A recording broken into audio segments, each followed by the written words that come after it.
Hello പ്രിയ വ്യാപാരികൾ. വിവരവും വിശകലന സേവനവും ബന്ധപ്പെട്ടിരിക്കുന്നു. കമ്പനിയുടെ സംഗ്രഹ ഡാറ്റയിൽ നിന്ന് നമുക്ക് ആരംഭിക്കാം. ഞങ്ങൾ ഓരോ സൂചകവും കുറച്ചുകൂടി വിശദമായി പരിശോധിക്കും. ആവശ്യമെങ്കിൽ നിങ്ങൾക്ക് വീഡിയോ താൽക്കാലികമായി നിർത്താം. ഗവേഷണം നടത്തുന്ന കമ്പനിയുടെ എല്ലാ പാരാമീറ്ററുകളും നിങ്ങൾക്ക് വിശദമായി പഠിക്കാൻ കഴിയും. ഞങ്ങൾ നിങ്ങളോടൊപ്പം കമ്പനിയുടെ പ്രധാന സൂചകങ്ങൾ നോക്കും. ഒറിയോൺ ദർദൻ അറ്റം അക്കമനെ 2025 ഓഗസ്റ്റ് 5 വരെയുള്ള നിലവിലെ വിവരങ്ങൾ ഉപയോഗിച്ചാണ് അവലോകനം സൃഷ്ടിച്ചത്. വർഗീകരണം അനുസരിച്ച് ഗുരുക്കഴിലത കമ്പനി ഒറിയോൺ തെർച്ചേം അറ്റം ഉപവിഭാഗത്തിൽപ്പെടുന്നു. 14 സംഘടനകൾ താരതമ്യത്തിൽ പങ്കെടുക്കുന്നു. ഈ വീഡിയോയുടെ അവസാനം ഓർഡർ ടേബിളിനായി നോക്കുക. സംശയാസ്പദമായ കമ്പനിയുടെ മൊത്തത്തിലുള്ള സ്കോർ 10.4. ഉപവിഭാഗത്തിന്റെ ശരാശരി സ്കോർ 4 പോയിന്റാണ്. നിങ്ങൾ വളരെ വിശാലമായി നോക്കുകയാണെങ്കിൽ മൊത്തത്തിലുള്ള യുഎസ് മാർക്കറ്റിന്റെ ചട്ടക്കൂടിനുള്ളിൽ സ്റ്റോക്ക് മാർക്കറ്റിന്റെ മൊത്തത്തിലുള്ള ശരാശരി റേറ്റിംഗ് 1.7 പോയിന്റാണെന്ന് നമുക്ക് കാണാൻ കഴിയും. 4 പോയിന്റുകളുടെ സ്കോറിനെതിരെ ഒറിയോൺ തെർച്ചേം അറ്റം കമ്പനിയുടെ ഓഹരി വിലയുടെ ചലനാത്മക താരതമ്യം ചെയ്യുന്നു. ഒറിയോൺ തെർച്ചേം അറ്റം ഉപവിഭാഗം ഓഹരികളും. കഴിഞ്ഞ 12 മാസമായി കമ്പനിയുടെ ഓഹരികൾ ഞങ്ങൾ കാണും. ഒറിയോൺ തെർച്ചേം അറ്റം മൈനസിന്റെ ചലനാത്മക കാണിച്ചു 12.4%. 51.3% ഉപവിഭാഗത്തിലെ വിലമാറ്റത്തിന് എതിരാണ്. കമ്പനിയുടെ വിപണി മൂലധനം ഒറിയോൺ തെർച്ചേം അറ്റം മൂല്യം $0 കൂടെ 29 സെന്റ് ബില്യൺ. ഉപവിഭാഗത്തിന്റെ വിപണി മൂലധനം $101 ബില്യൺ ആണ്. കമ്പനിയുടെ പുസ്തക മൂല്യം $0.15 ബില്യൺ ആണ്. $7 ബില്യൺ ഉപവിഭാഗത്തിന്റെ ബാലൻസ് ഷീറ്റ് മൂലധനം. സ്റ്റോക്ക് മാർക്കറ്റിന്റെയും ബാലൻസ് ഷീറ്റ് ക്യാപിറ്റലൈസേഷന്റെയും ഓഹരികൾ താരതമ്യം ചെയ്യുന്നതിലൂടെ നമുക്ക് ഇനിപ്പറയുന്നവ കാണാൻ കഴിയും. അധിനിവേശ വിഹിതം ഒറിയോൺ തെർച്ചേം അറ്റം ഉപവിഭാഗത്തിൽ മാർക്കറ്റ് ക്യാപിറ്റലൈസേഷൻ വിലയിരുത്തുമ്പോൾ 0.282%. പുസ്തക മൂല്യം മൂലധനം 2.204%. ഉപവിഭാഗത്തിലെ കമ്പനിയുടെ വിപണി വിഹിതത്തിന്റെയും പുസ്തക മൂല്യത്തിന്റെയും വിലയിരുത്തൽ നല്ലത് 1 പോയിന്റ്. വിശകലനം ചെയ്ത സ്ഥാപനത്തിന്റെ സാമ്പത്തിക ബാധ്യതകൾ $0.077 ബില്യൺ ആണ്. കമ്പനിയുടെ ഇക്വിറ്റിയുടെ 51% പുസ്തക മൂല്യത്തിലേക്കുള്ള സാമ്പത്തിക ബാധ്യതകളാണ്. കമ്പനിയുടെ കടബാധ്യതകളുടെ നിലവാരത്തിനായുള്ള ഫലം 0 പോയിന്റുകൾ. കമ്പനിയുടെ വിപണി മൂല്യവും വരുമാന അനുപാതവും 27.4 ആണ്. ഉപവിഭാഗത്തിന്റെ ശരാശരി 26.4. ഉപവിഭാഗത്തിലെ കമ്പനികളുമായി താരതമ്യപ്പെടുത്തുമ്പോൾ സ്റ്റോക്ക് എക്സ്ചേഞ്ച് വിലയും വരുമാന അനുപാതവും വിലയിരുത്തുക. പാസാബിൾ 0 പോയിന്റ്. കഴിഞ്ഞ 12 മാസത്തെ ലാഭം $10 മില്യൺ ആയിരുന്നു.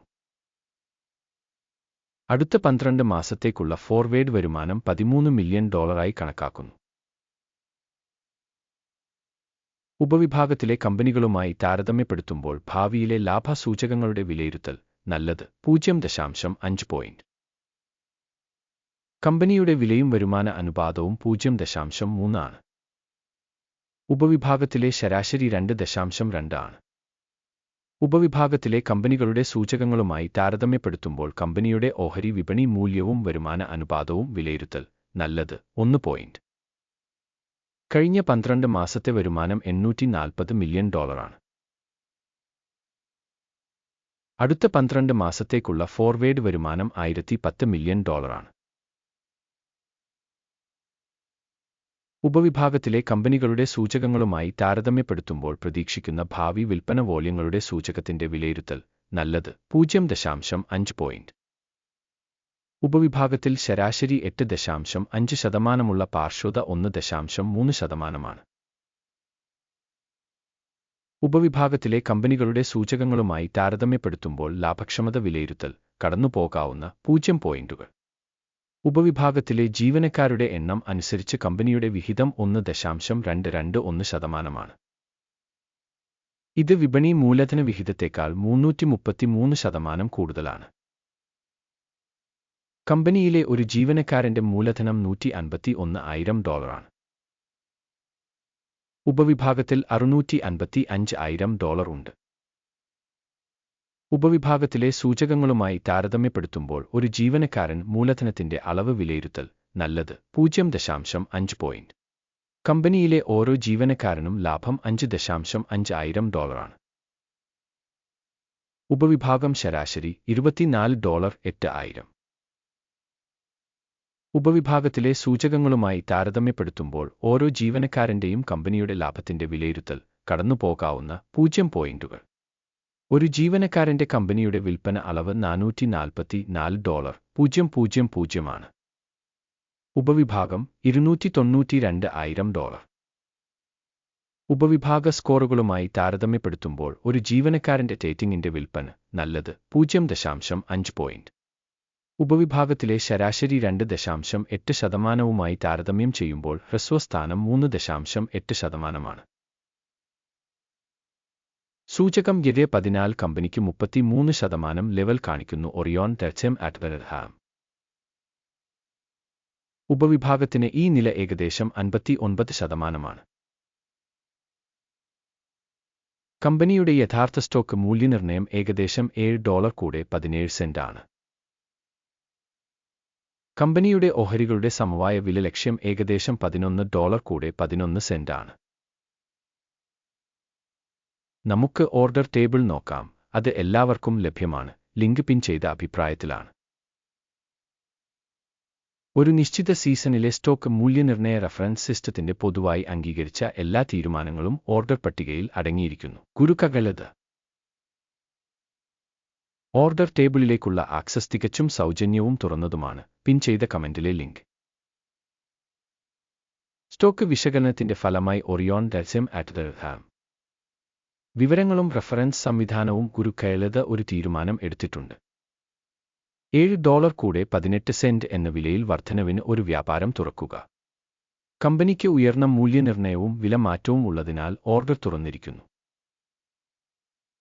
കമ്പനിയുടെ വിലയിരുത്തൽ മൂല്യനിർണ്ണയ സമീപനം ഉപയോഗിച്ചാണ് നടത്തിയത്. അക്കിമിന്റെ സൂചിക എടുക്കുക ലാഭം 10.3 ആയി സജ്ജീകരിച്ചിരിക്കുന്നു. സ്റ്റോപ്പ് ലോസ് 4.06 ആയി സജ്ജീകരിച്ചിരിക്കുന്നു. ലാഭം അല്ലെങ്കിൽ സ്റ്റോപ്പ് നഷ്ടം വഴി ഓർഡർ അടച്ചിട്ടില്ലെങ്കിൽ. ഈ സാഹചര്യത്തിൽ 2025 സെപ്റ്റംബർ 4 എക്സ്ചേഞ്ച് സെഷന്റെ ഫലങ്ങളെ അടിസ്ഥാനമാക്കി ഓർഡർ സ്വയമേവ അടച്ചു. അല്ലെങ്കിൽ ആ തീയതിക്ക് മുമ്പുള്ള അവസാന ട്രേഡിംഗ് ദിവസം.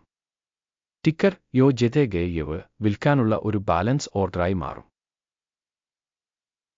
ബാലൻസിംഗ് ഓർഡറിലെ വീഡിയോ ഈ ചാനലിൽ ഇതിനകം പ്രസിദ്ധീകരിച്ചതോ ആയിരിക്കും. ഏതെങ്കിലും ഓർഡറുകൾ അടയ്ക്കുമ്പോൾ പ്രധാനം അല്ലെങ്കിൽ ബാലൻസിംഗ് 1. മറ്റൊരു ഓർഡർ യഥാർത്ഥ വിലയിൽ അടച്ചിരിക്കുന്നു. അവസാനം വരെ കണ്ടതിനും വിവരങ്ങളും റഫറൻസ് സംവിധാനവും ഉപയോഗിച്ചതിന് വളരെ നന്ദി ഗുരുക്കകളത്.